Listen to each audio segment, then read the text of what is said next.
Ben, what is the problem that Raindrop is trying to solve?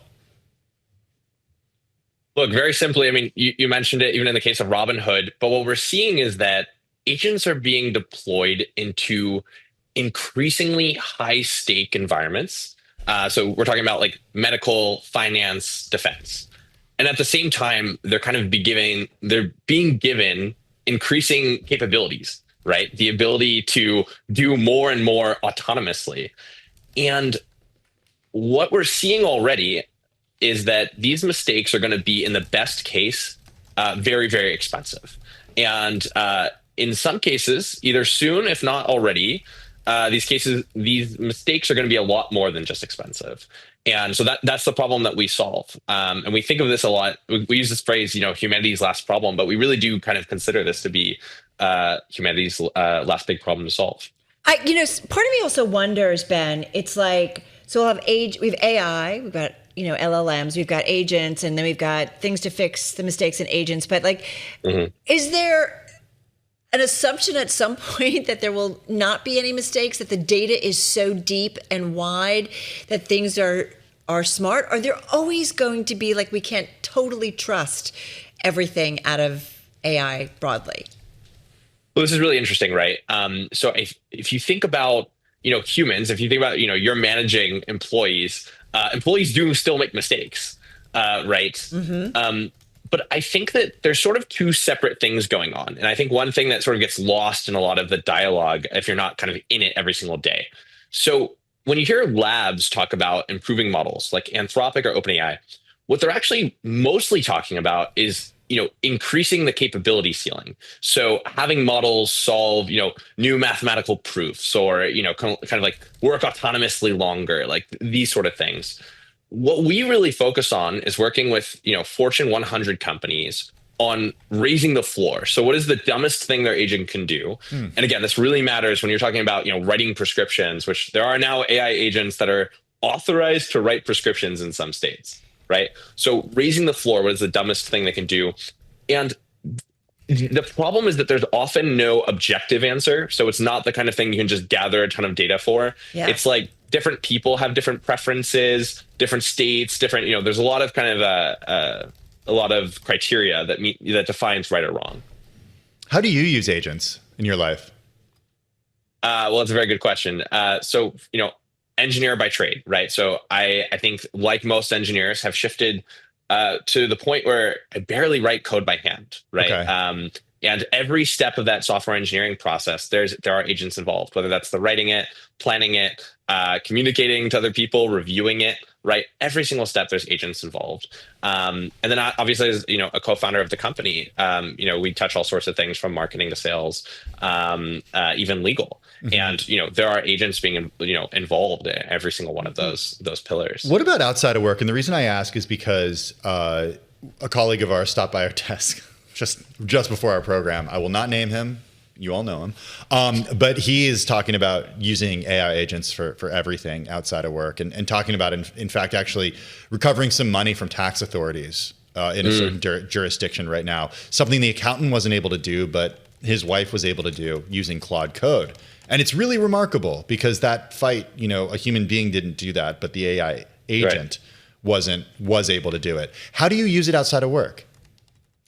100%. So I think that, first of all, we have not really seen the mainstream adoption yet. And I think a lot of it is because of these sort of failures, to be very clear, because in order for agents to be kind of maximally beneficial, you have to give it access to everything. It needs access to your email, it needs access to your calendar, it needs access, to buy things on your behalf, right?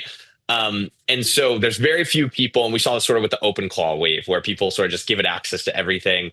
There were some kind of very catastrophic failures. As far as how I use it, I'll often, if I'm buying something, whether that's furniture, whether that's, whatever it is, I will often have, or for example, planning a trip, I'll actually have, I use this agent called Devin, which is made by this company Cognition. Oh, yeah. And it'll actually, if you've heard of it, it's really, really fantastic. Again, not used as much personally yet, but I will have it spin up, do a bunch of research, and then actually generate a website. So I did this for a trip recently, it generated an entire website I could add as a little home icon to my screen. This was maybe 5 minutes total. This is the thing. I'm not talking about, vibe coding for days or something. 5 minutes of a map of all these different locations. Some I gave it, some I told it to find, where my hotel was, what my schedule should be. And so that's the stuff that really, really excites me. I should note our Bloomberg News team reporting in February that the AI coder Devin has aimed to modernize government systems. And just a couple of weeks ago, Cognition did raise $1 billion at a $26 billion valuation. So that's the company that Ben's talking about. We're speaking with Ben Hylak, the co-founder and CTO of Raindrop. So is it a case that, Ben, in terms of agents, that we're just going to have a whole library of different agents that we're using in our life, some at work, some in or how does this play out? Or is it too early to know, kind of? It's one of the really big and very, very important questions. So, for example, how do you separate that personal and work context is going to be a very, very big question, right? Because your employer is going to want visibility into how you're using agents, right? How you're spending their money, especially as, again, one of the trends we're seeing, increasingly so, is that companies they want to understand what they're paying for, right? Like this sort of, in the last year, this companies have been in this phase of just spending tens of thousands of dollars per month per employee on AI consumption. And, there's roles like, engineering where maybe that justifies it. There's other roles where it doesn't. So anyway, I don't know is the answer. My own personal vision is I think we'll definitely start to see some centralization around, like specific agents that are the ones you want to trust with more and more of your context. And there will sort of be task specific agents that still exist. That's what I believe. All right, fair enough. We already know we want you to come back soon because we want to talk more about this. But we would be remiss, especially in a week where we've got the SpaceX IPO on Friday, not asking you how you were thinking about this IPO and maybe what you can share with us about your experience there. Are you going to sell if you still have equity? Do you have equity? No, I don't have any equity from back then.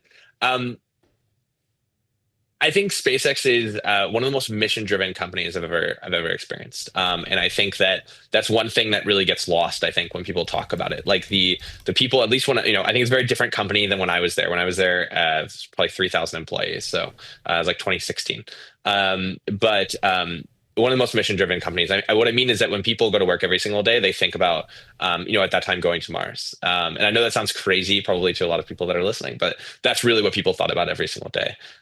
So, I know that I'm not, qualified to talk about valuations and all that sort of things, But Ben, we only have a minute left. Again, we want you to come back. But the thing is that company in 2016 that was mission driven to go to Mars is very different than the SpaceX of 2026 that sees a $27 trillion total addressable market, where a lot of that has to do with its XAI business. Yes.